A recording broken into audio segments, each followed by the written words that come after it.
Dubai has become the world's first government to turn 100% paperless. The Emirates Crown Prince Sheikh Hamdan bin Mohammed bin Rashid has announced, pointing at a saving of 1.3 billion dirhams and 14 million man hours. All internal external transactions and procedures in the government of Dubai are now 100% digital and managed from a comprehensive digital government service platform. The achievement of this target marks the beginning of a new stage in Dubai's journey to digitalize life in all aspects of journey rooted in innovation, creativity and a focus on the future, said Sheikh Hamdan. The US, UK, Europe, and Canada have expressed plans to digitalize government operations on a large scale, which encompass government procedures and citizen identifications. However, skeptics have argued its vulnerability to cyber attacks. The Dubai Crown Prince said the government plans to implement advanced strategies to create and enhance digital life in Dubai over the next 5 decades. Digitalization will also help provide exceptional experiences for residents through Dubai Now application, which allows access to more than 130 smart city services in 12 major categories.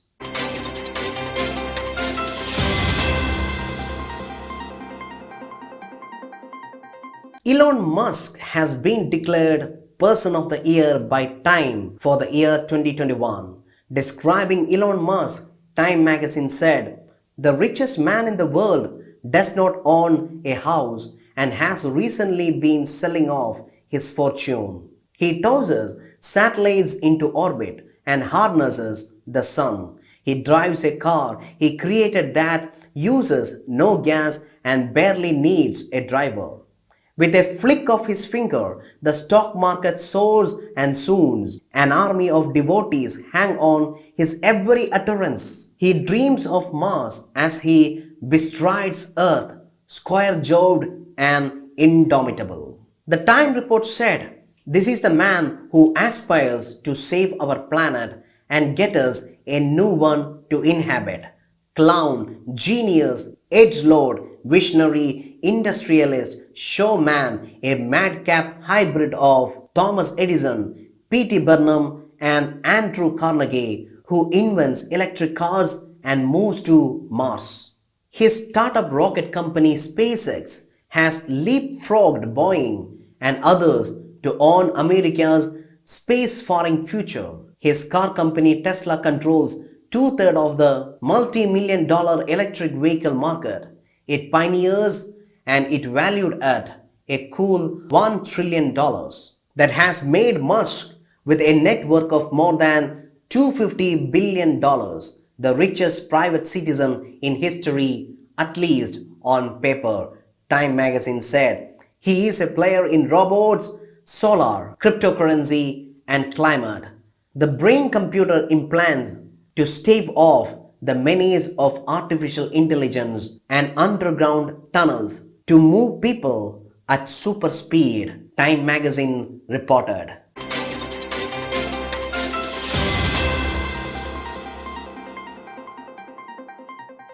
After widespread destruction by tornadoes last week that left dozens dead in Kentucky, President Joe Biden will visit the affected areas to take stock of the situation. Biden announced the upcoming trip following a briefing with Homeland Security and disaster response officials in the Oval Office to discuss what more the federal government can do to support those affected by the natural disaster.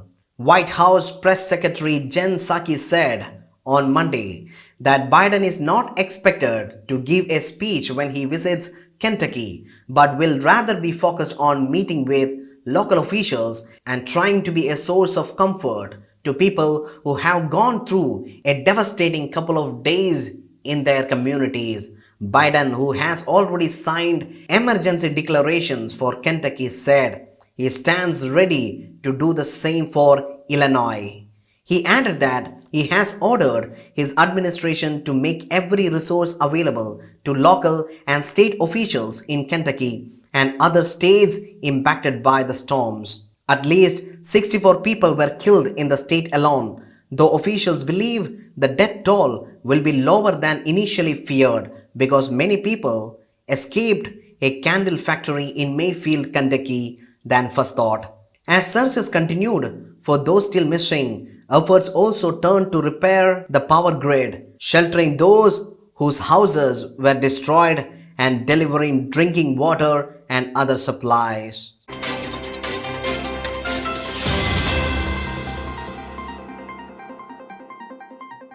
Citizens of North Korea have been banned from laughing for 10 days to mark the 10th anniversary of death of former Supreme Kim Jong-il. Thursday, December 17th marks the 10th anniversary of his death. The ban on laughing is among several restrictions imposed on North Koreans to mark the occasion. North Koreans have been banned from drinking alcohol, laughing, shopping for groceries, or engaging in leisure time activities, a resident of the border city reported. Any violation of the ban during the 10 days mourning period will invite serious consequences, the citizen said. In the past, many people who were caught drinking or being intoxicated during the mourning period were arrested and treated as ideological criminals, the unnamed citizen said.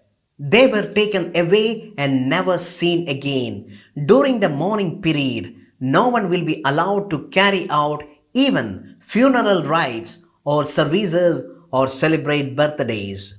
However, another source claimed that the police imposed a similar mandate at the beginning of the month to ensure an appropriate mood for the mourning period. North Korea has planned several events to commemorate Kim Jong-il's life.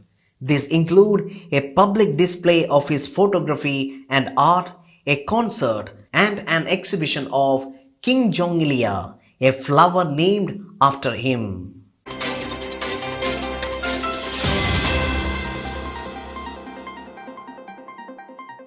An earthquake of 7.7 magnitude on the Richter scale struck the Flores Sea area in Indonesia. Indonesia has issued a tsunami warning after the powerful quake near Flores Island. In May this year, an earthquake of magnitude 6.6 struck off the northwest coast of Indonesia's Sumatra Island. The GFZ, German Research Center for Geosciences, said, "The last time an earthquake triggered a tsunami in Indonesia was in 2004. On December 26, 2004, a 9.1 magnitude quake off the coast of northwest Sumatra triggered a tsunami that killed more than 230,000 people in Indonesia, Sri Lanka, India, Thailand, and 9 other countries."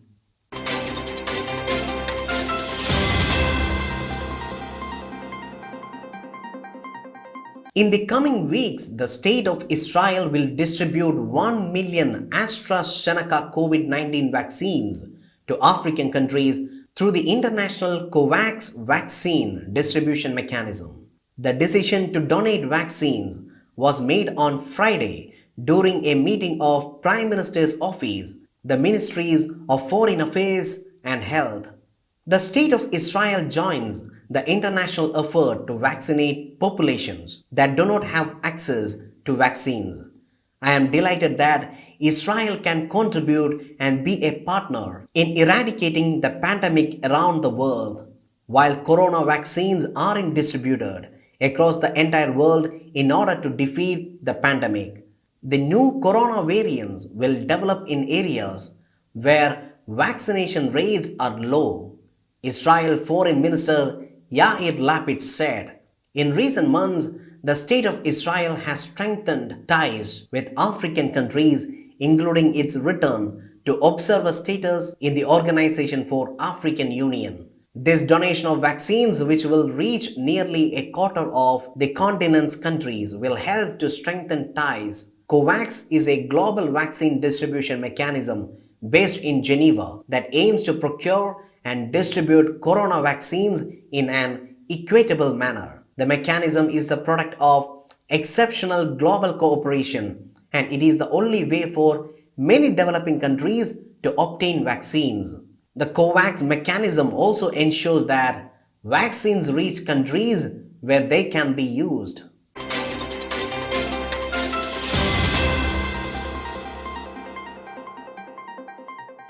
More than half a billion people are being pushed into extreme poverty because they have to pay for health services out of their pockets. The World Health Organization (WHO) said in a press release highlighting the impact of COVID-19 on people's ability to obtain healthcare facilities.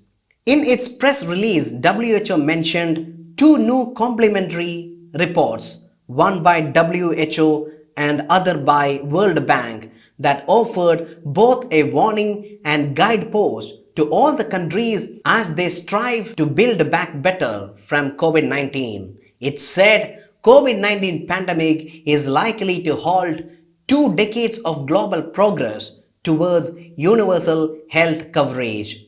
The WHO noted that even before pandemic, half a billion people were pushed into extreme poverty because of the payments they made for health care. The World Bank and WHO expect that the number is now considerably higher. The new reports by WHO and World Health warned that the financial hardship is likely to become more intense as poverty grows, incomes fall, and governments face tighter fiscal constraints. In 2020, the pandemic disrupted health services. It also triggered the worst economic crisis since 1930s, making it increasingly difficult for people to pay for care, the WHO said. Even before COVID-19 pandemic struck, almost 1 billion people were spending more than 10% of their household budget on health. The press release quoted Juan Pablo Uribe, Global Director for Health, Nutrition and Population, World Bank, as saying,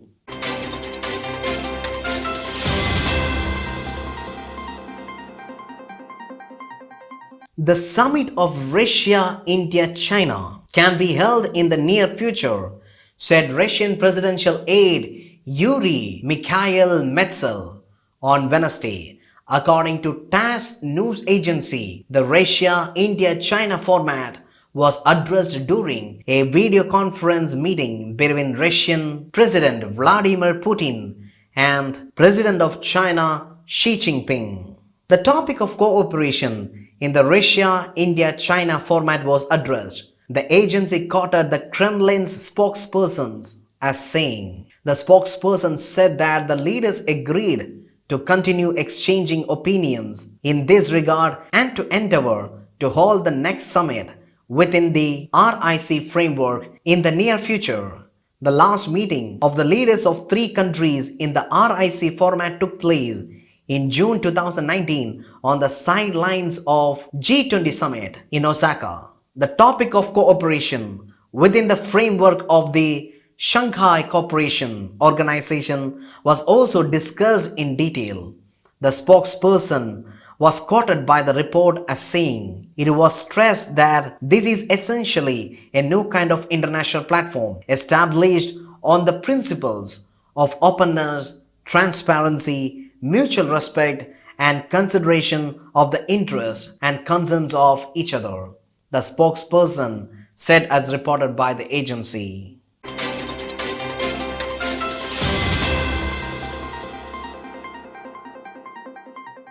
Afghanistan's finance ministry under the Taliban government has prepared a draft national budget that for the first time in 2 decades and is funded without foreign aid, a spokesman said.